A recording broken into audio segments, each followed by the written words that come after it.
decade Islam-related opinion polls in the United Kingdom collected by the Liberty-File opinion polls of British Muslims show that a disturbing minority are Islamists. Poll. March 2004. 13% support terror attacks on the U.S. Poll. July 2005. 6% support terror attacks on Britain. 13% have a lot of sympathy for the attackers. Survey. February 2006. 16% of British Muslims support suicide bombing in Israel. 7% of British Muslims support suicide bombing in Britain. Survey. July 2006. 16% of British Muslims support the cause of the London bombers. These people should not be living in the West. If they do not believe in freedom, they should not live in the free world. They should leave. Survey of British Muslims. Channel 4. August 2006. Also here 24% agreed or tended to agree that the 7/7 bombings were justified. 45% think 9/11 was carried out by the U.S. or Israel. 36% said they wanted Islamic law in the United Kingdom. Half said British people who insult Islam should be arrested and prosecuted. Almost 80% said those who published cartoons of the Prophet of Islam should be punished. Survey of British Muslims. Channel 4. June 2007. 24% of British Muslims deny that the 4 British Muslim suicide bombers carried out the 7/7 attacks. 24% of British Muslims believe the British government carried out the 7/7 attacks. Optimism. Few Western Muslims support terrorist violence. The opinion polls above are a lot better than polls in the Islamic countries. Probably 80 to 90% of Muslims in the West we can live happily with. Only 10 to 20% are a problem. Survey.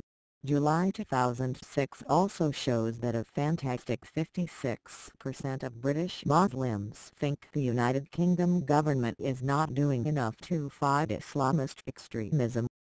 Pessimism. They want to end our liberties peacefully. 40% of Muslims want Sharia law in the United Kingdom. That is, 40% of British Muslims want to end our Western liberties. They just want to do it peacefully. If ever they are in the majority, they will end British freedom. The poll shows 41% of British Muslims don't want Sharia law. And of course they may win the argument, as, over time, British Muslims finally come to understand and appreciate what a free society is. But still, 40% in favor is an appalling number. It is a strong argument for restricting Islamic immigration until current Muslims integrate better. Certainly, no one who believes in Sharia law should be allowed into the West. Poll shows Muslims in Britain are the most anti-Western in Europe. Pew Survey. 2006. Only 17% of British Muslims believe that Arabs carried out 9/11. The young are worse than the old. Poll of British Muslims. January 2007. And here 37% of young British Muslims want Sharia law in Britain. 36% of young British Muslims think apostates should be killed. 13% of young British Muslims said they admired terrorists. The stats for older British Muslims are much better. Maybe the young will ditch their fascist views as they grow up. Or maybe, disturbingly, the young show what the British Muslims of the future will look like. Survey of Muslim students in Britain. July 2008. 40% support the introduction of Sharia for British Muslims. 33% support a worldwide Islamic caliphate based on Sharia. 2009 BBC report no-go areas in Yorkshire are divisive and not helpful to community-raised relationships. The council in West Yorkshire Council has warned community and race relations in the region show an extremely worrying downward trend 2 years after residents raised concerns over no-go areas. Fewer than half of those questioned in Dewsbury, Mirfield and Heckmondwike thought people within different ethnic groups were getting on. The most pessimistic outlook was in Heckmondwike 42%, followed by Mirfield on 43%. Now what possible ethnic group could be at the crux of this growing race problem? Could it be Muslims? Bradford equal in 2006. It was estimated that nearly half of all Asians living in Yorkshire and the Humber lived in Bradford, with one district, Firthinghall, having the highest concentration of Pakistanis in England and Wales, making up 73% of the local population. And accordingly, the city has a large Islamic population, with 16.08% of the population identifying themselves as Muslim in the 2001 census. 30 The crime rate in Bradford is significantly higher than the national average. 36 The city was shown to have the highest level of gun crime in the country, and was amongst the top 5 for incidents of burglary, rape, assault and vehicle crime. 3738 Source: what might cause the indigenous people of Yorkshire to take issue with the opprobrious Muslim population in their midst? Here are some local headlines, but far from all of the possible reasons. 1. 2 young Muslim men plan on blowing up local political group. 2. Dewsbury-born Mufti hates British way of life. 3. Leeds, home of hidden pocket of Islamic Pakistani militancy and 3 of the London Underground bombers. 4. Young British boy beaten to a pulp and robbed by Muslims. 5. Violent Muslim protests cause Mecca Bingo Hall to change its 100-plus-year-old name. 6. Yorkshire, Eastern Europeans targeted and attacked by angry Muslim men. 7. Muslims protest building of dog food factory, say smoke emissions will cause port to rain down on their heads. 8. Muslim men, who groomed young British girls for sex, sent to prison. 9. Kirklees female mayor snubbed by Muslim constituency. 10. Muslim prisoners sued Formans because they were offered ham sandwiches. 11. Anti-British hate speech being preached at Leeds Grand Mosque. 12.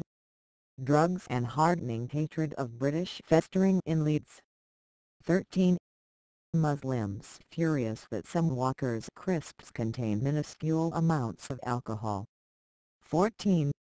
Muslim man jailed for selling DVDs that glorified 9/11 attacks. 15. Demi classes set for Kirklees police officers.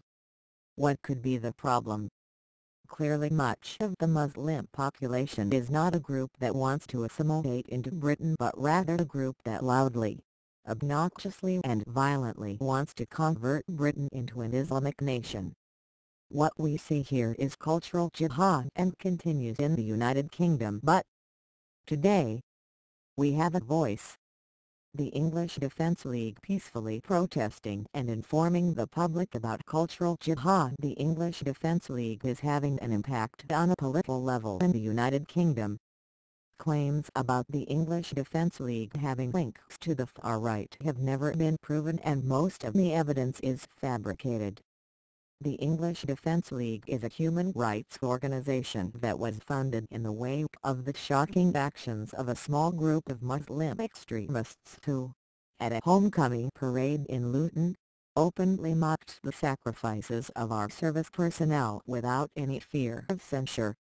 Although these actions were certainly those of the minority, we believe that they reflect other forms of religiously inspired intolerance and barbarity that are thriving amongst certain sections of the Muslim population in Britain, including, but not limited to, the denigration and oppression of women, the molestation of young children, the committing of so-called honor killings, homophobia, anti-Semitism, and continued support for those responsible for terrorist atrocities. Whilst we must always protect against the unjust assumption that all Muslims are complicit in or somehow responsible for these crimes, we must not be afraid to speak freely about these issues. This is why the English Defence League will continue to work to protect the inalienable rights of all people to protest against radical Islam's encroachment into the lives of non-Muslims. We also recognize that Muslims themselves are frequently the main victims of some Islamic traditions and practices. The government should protect the individual human rights of members of British Muslims. It should ensure that they can openly criticize Islamic orthodoxy, challenge Islamic leaders without fear of retribution, receive full equality before the law including equal rights for Muslim women, and leave Islam if they see fit, without fear of censure. News Report 2011 Press Release Euro News. Please note, the English Defence League is not now, nor has it ever been, a far-right organization. The English Defence League welcomes all colors, creeds, religions, sexualities and anyone who believes in the equal and inalienable rights of all members of the human family. In the past, many media outlets have dubbed the English Defence League far-right without providing any significant evidence to back up this claim. We have not reacted up to now. The English Defence League would like to alert all media outlets we have been advised in the future we should not allow news reportage to describe as or link the English Defence League to the far right without significant evidence, such as has not been provided up to